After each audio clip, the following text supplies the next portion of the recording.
Télé 5.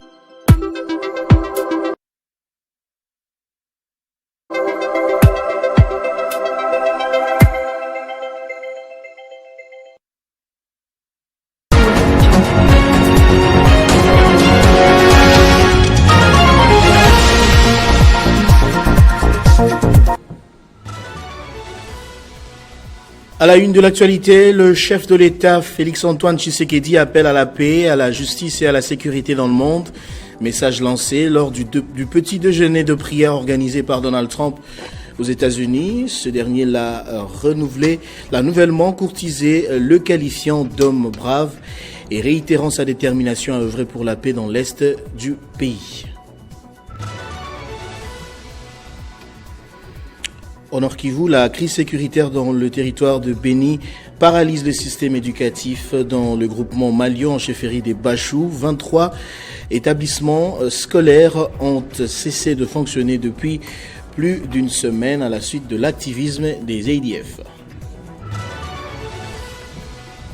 Et puis au Congo-Brazzaville, Denis Sassou Nguesso annonce sa candidature à l'élection présidentielle prévue en mars 2026, président en fonction depuis 1997. Le président sortant, âgé de 82 ans, se positionne ainsi pour un 5e mandat présidentiel. Nouveau journal sur Télé 50, bienvenue à tous, je l'ai dit au sommaire. National Prayer Breakfast, l'événement a vécu à Washington DC en présence des plusieurs autorités venues des différents pays du monde. Parmi les invités d'honneur, le chef de l'État congolais, Félix-Antoine Tshisekedi, qui dans son mot a appelé à la paix, à la justice et à la sécurité dans le monde. Une occasion pour son homologue américain Donald Trump de saluer son engagement pour la paix dans l'Est du pays et de renouveler la détermination des États-Unis à investir au Congo. Devant les dignitaires américains réunis à l'occasion du National Prayer Breakfast, petit déjeuner des prières nationales, le président des États-Unis s'est vanté d'avoir mis fin à plusieurs conflits dans le monde, dont en RDC, saluant ainsi le leadership du chef de l'État congolais qu'il a qualifié d'homme brave avec qui il a signé le plus grand deal minier de l'histoire des États-Unis. Félix-Antoine Tshisekedi a eu droit à un véritable standing ovation sur demande de son homologue américain. Comme il est dit dans la Bible, les faiseurs de paix seront bénis. C'est vrai, il y a quelques mois, ici à Washington, nous avons signé un accord de paix historique entre la RD Congo et le Rwanda.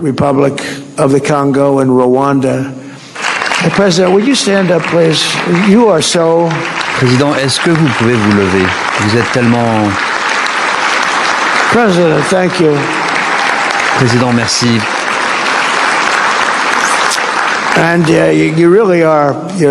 Vous êtes vraiment courageux, un homme courageux.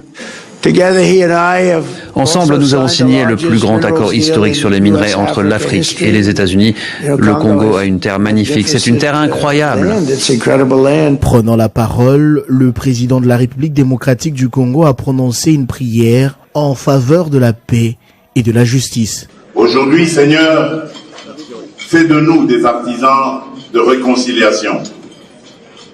Là où la méfiance a fermé la route, ouvre un chemin. Là où l'orgueil a dressé des murs, apprends-nous à bâtir des ponts. Là où l'histoire a laissé des blessures, suscite des gestes de guérison.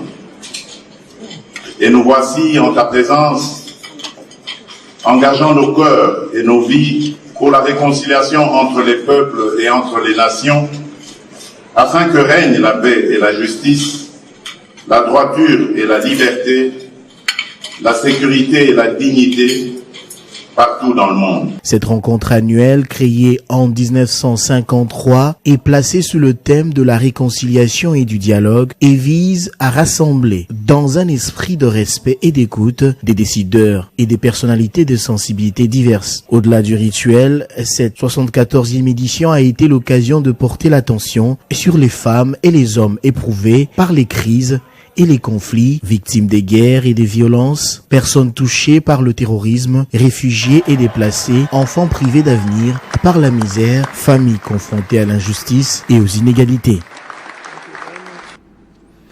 En bref, au Nord Kivu, la crise sécuritaire dans le territoire de Béni paralyse les systèmes éducatifs dans le groupement Malio en chefferie de Bachou. 23 établissements scolaires ont cessé de fonctionner depuis plus d'une semaine. Cette fermeture fait suite à la multiplication des attaques des rebelles des forces démocratiques alliées ADF dans cette région. La société civile invite le gouvernement à plus d'efforts sur le terrain des opérations afin de mettre hors d'état de nuire ces inciviques auteurs des crimes graves contre les populations. Et puis reconduit à son poste de secrétaire général de l'aménagement du territoire, Dieudonné Menzou a été installé en présence des plusieurs autorités, invités et cadres de l'administration. Ce nouveau mandat s'inscrit sous le signe de la rigueur et de l'efficacité dans l'exercice des responsabilités. La cérémonie s'est déroulée dans une ambiance de convivialité. Pour avoir été reconduit secrétaire général à l'aménagement du territoire, Dieudonné Menzou, l'inspecteur, procède à la lecture de l'arrêté. Il avait plu le 22 mars 2024 à son excellence, Monsieur le Président République de l'État, Félix Antoine Tshisekedi Tshilombo, président de la République, de me rappeler au service de la nation en me confiant le mandat du secrétaire général du territoire par l'ordonnance présidentielle numéro 24-020 du 22 mars 2024 portant nomination des secrétaires généraux de l'administration publique. Document signé devant les différents invités et les cadres du secrétariat général place son mandat dans la rigueur et l'efficacité au travail. Je réaffirme ici ma détermination à travailler avec abnégation, loyauté, sérieux et sens de servir la nation en général et l'administration du territoire en particulier. Mesdames et messieurs, distingués invités à votre qualité, je ne saurais terminer mon propos sans remercier son excellence, M. Jean-Lycée Boussatou, ministre de l'aménagement du territoire, à qui je rassure mon accompagnement, ma disponibilité, mon engagement dans l'accomplissement de la lourde mission qu'attend le gouvernement en vue de porter plus haut l'étendard de notre ministère. Des présents lui ont été remis en signe de félicitations. Et la cérémonie s'est clôturée par une série de photos, questions d'immortaliser l'événement. Et à l'approche de la grande échéance fiscale de mars, la Direction générale des recettes de Kinshasa passe à la vitesse supérieure. Les chargés des missions, Gérard Kaja, a présenté une nouvelle plateforme numérique, Meson, conçue pour révolutionner la traçabilité des paiements en temps réel. Cet outil stratégique marque un tournant décisif pour la mobilisation des recettes. C'est une nouvelle ère qui s'ouvre pour le fisc provincial de Kinshasa. Mercredi, le site DGRK délimité a vibré au rythme de l'innovation. Au cœur des échanges, une séance de travail décisive entre le chargé des missions Gérard Kaja-Kamboa et les cadres et agents de la direction de l'ordonnancement de recettes non fiscales avec à leur tête le directeur Jean-Marc Makempo Ilisso. L'objectif est clair, vulgariser la toute nouvelle plateforme numérique de gestion de recettes. Véritable produit made in DGRK, ce système s'inscrit dans la série de réformes impulsées par Gérard Kaja. Sa force, permettre en temps réel de retracer chaque déclaration et chaque paiement effectué par le contribuable quinois. Un outil de transparence qui vise un but unique, la maximisation de recettes et l'élargissement de l'assiette fiscale. Nous avons longtemps évolué avec le système des notes de perception manuelles. Mais avec l'appui de l'autorité, avec le mot d'ordre de l'autorité, il était question qu'on puisse migrer dans un nouveau système qui est le système numérique. Donc désormais, nous allons passer du système manuel vers un système numérique. Les notes de perception seront générées à travers le système IRSM, qui est la conception pure et simple de la DGRK. Pour les utilisateurs, c'est un ouf de soulagement. Longtemps freinés par la carence chronique des notes de perception papier, les agents voient en ce passage au numérique la fin d'un calvaire qui entravait leur assignation. Désormais, la fluidité est le maître mot. À quelques semaines du grand rendez-vous fiscal de mars, la Direction générale de recettes de Kinshasa affûte ses armes. Avec cette plateforme, le fisc provincial ne se contente plus de collecter. Il modernise, sécurise et optimise chaque franc dû à la ville, province. En bref, sachez que le gouvernement provincial de Kinshasa a reporté exceptionnellement la date limite de paiement de l'impôt foncier et de l'impôt sur les revenus locatifs du 2 au 28 février, signé par le vice-gouverneur Edi Iyeli Molangi. Cette mesure vise à faciliter les déclarations à la DGRK et à encourager le civisme fiscal avant l'application des pénalités de retard. Les contribuables sont invités à régulariser leur situation auprès des centres de recettes et banques partenaires durant ce délai supplémentaire pour soutenir le développement urbain de la capitale. En bref, également, dans la province du Sankourou, la Commission électorale nationale indépendante a donné le coup d'envoi du processus électoral devant conduire à l'élection du gouverneur et du vice-gouverneur, avec notamment le début du dépôt des candidatures. Nous y reviendrons avec force et détails dans nos prochaines éditions. Un retour progressif de la population est signalé à Panou, dans le territoire d'Idiofa, province du Kwilu, 48 heures après les affrontements meurtriers entre la population, la police et les inciviques communément appelés Kuluna. Selon plusieurs sources, ces combats avait fait au moins 4 morts, dont 2 policiers et 2 civils et plusieurs blessés. La situation commence à se calmer et les habitants qui avaient fui vers la forêt commencent à regagner leur maison. On écoute l'honorable Dédé Moupassa pour plus de détails. Oui, nous déplorons effectivement ce qui venait d'arriver à Panou.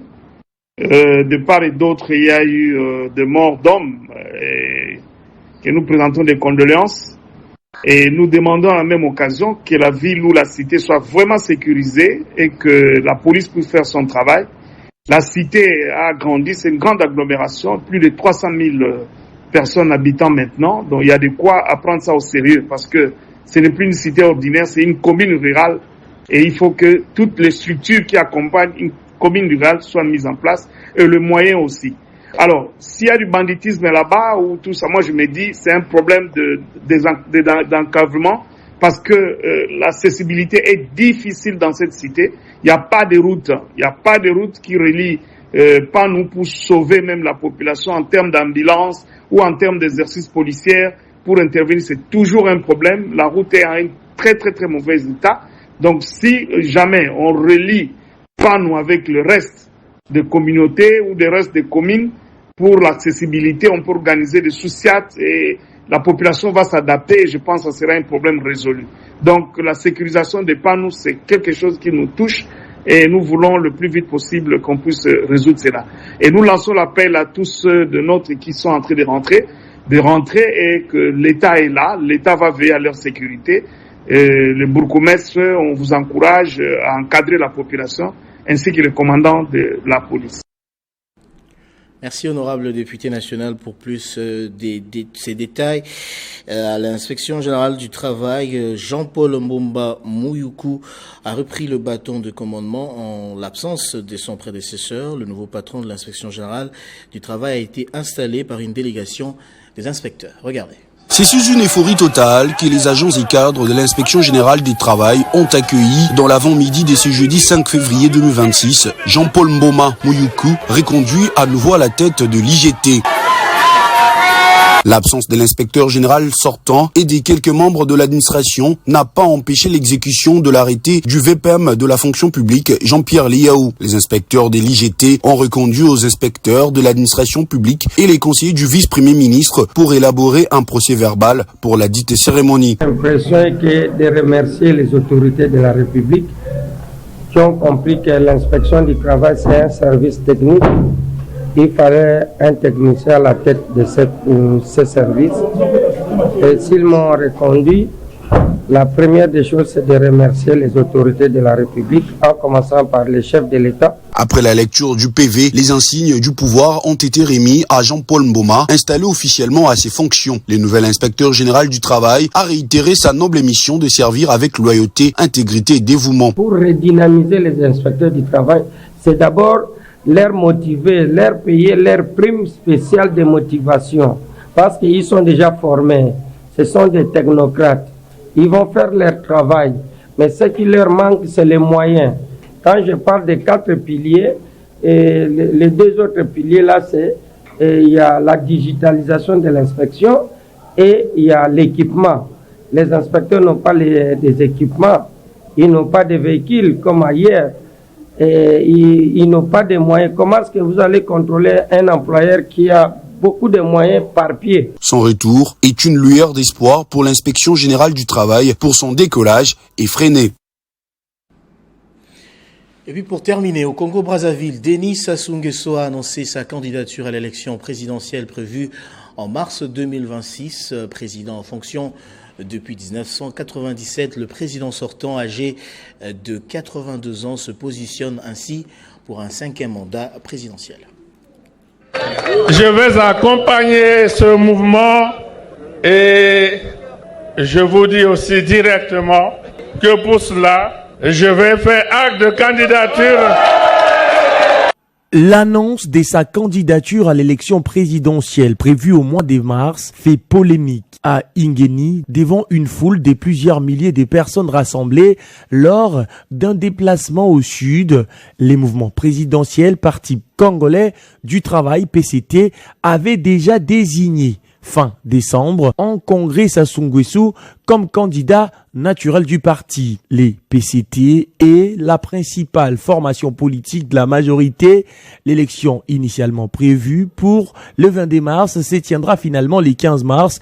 Les votes de force de l'ordre auraient lieu quelques jours avant la date officielle du scrutin, afin que ceci puisse garantir l'ordre public les jours du vote. Denis Sassou Nguesso a dirigé les Congo-Brazzaville, l'un des petits pays d'Afrique centrale riche en pétrole, sous le régime du parti unique de 1979 à 1992, avant d'être battu lors des premières élections pluralistes par Pascal Lissouba. Il est revenu au pouvoir en 1997 à la faveur d'une guerre civile, puis a été élu en 2002 et réélu en 2009. En 2015, il a fait modifier la Constitution pour supprimer la limitation à 2 mandats présidentiels et s'est fait réélire en 2016 et en 2021. En avril 2023, 3 formations d'opposition sans représentation parlementaire ont lancé une alliance pour l'alternance démocratique en 2026. Cette plateforme regroupe les rassemblements pour la démocratie et le développement. L'ancien président Joachim Yumbi Opango, mort en 2020, ainsi que les mouvements des républicains et les partis du peuple devront affronter au mois de mars Denis Sassou Nguesso comme candidat à l'élection présidentielle. Place au rappel des titres à présent.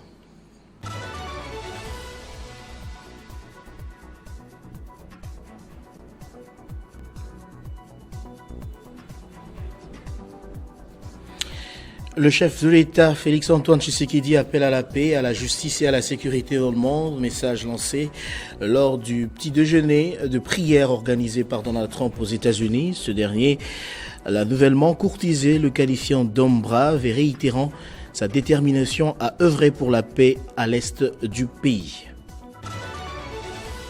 En Nord Kivu, la crise sécuritaire dans le territoire de Béni paralyse le système éducatif. Dans le groupement Malio en chefferie de Bachou, 23 établissements scolaires ont cessé de fonctionner depuis plus d'une semaine à la suite de l'activisme des ADF.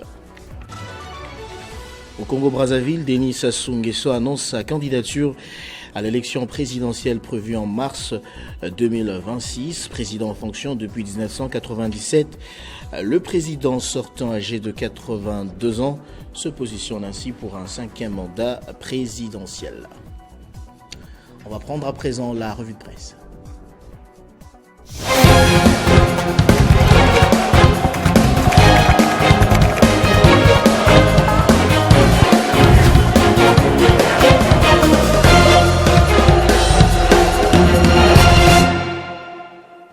Et c'est avec Joël Isselona qui est avec moi sur ce plateau et à qui j'ai dit bonjour et bienvenue. Bonjour Christian Kalonji, merci et bonjour également à tous ceux qui nous suivent de partout. Alors à la une de l'actualité, Trump, le président américain, qualifie le partenariat stratégique avec la RDC de plus grand entre les États-Unis et toute l'Afrique.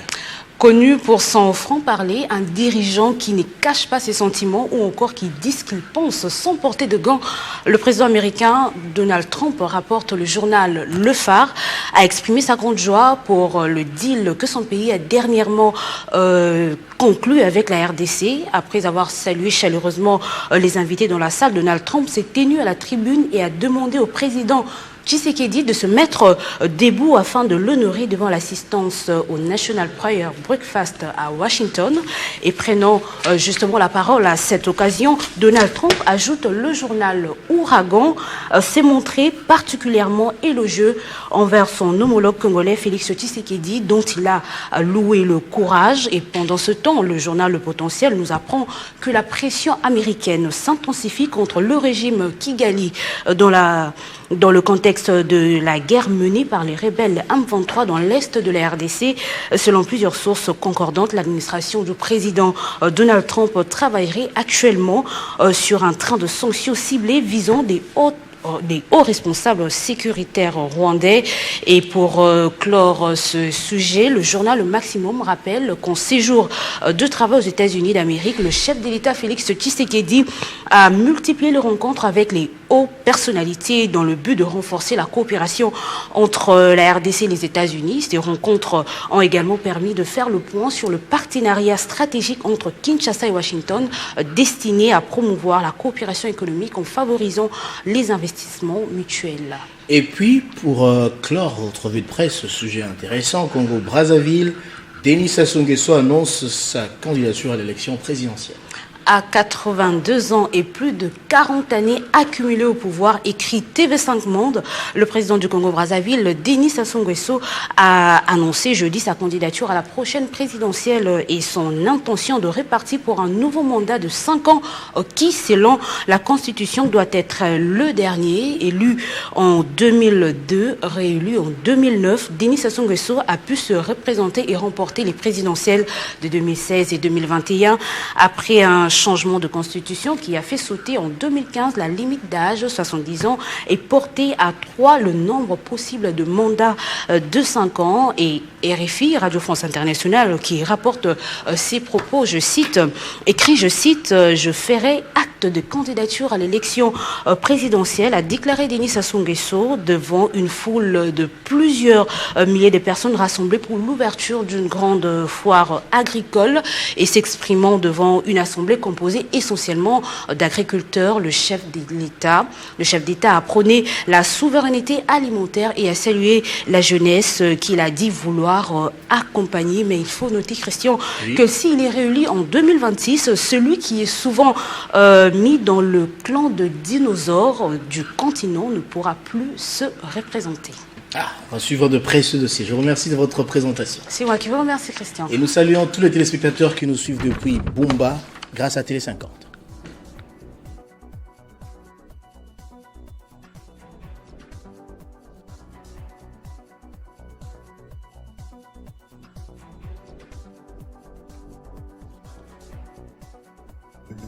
Retrouvez toute l'actualité en continu sur www.tele50.cd.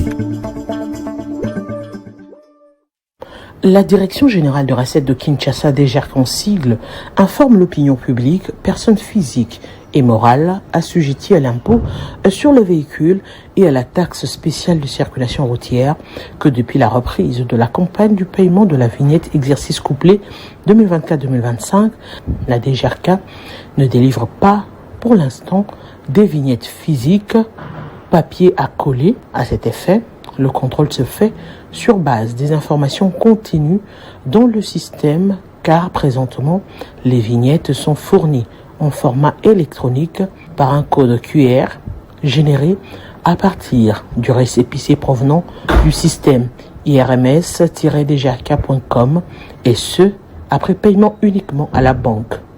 Elle rappelle ainsi les récurrents que la souscription pour l'obtention de la dite vignette ne se fait qu'en ligne via le portail irms-dgrk.com. Toute personne qui sera appréhendée en possession d'une vignette sans passer par le système fera objet des poursuites judiciaires. Il fait ensuite Tout contribuable ayant déclaré sa vignette en ligne sans pour autant s'en acquitter, dans les 8 jours qui suivent la déclaration, sera exposé aux pénalités. Notez bien, celui qui paye mal paye 2 fois. Fait à Kinshasa, Taja Kamboa, Gérard, chargé de mission.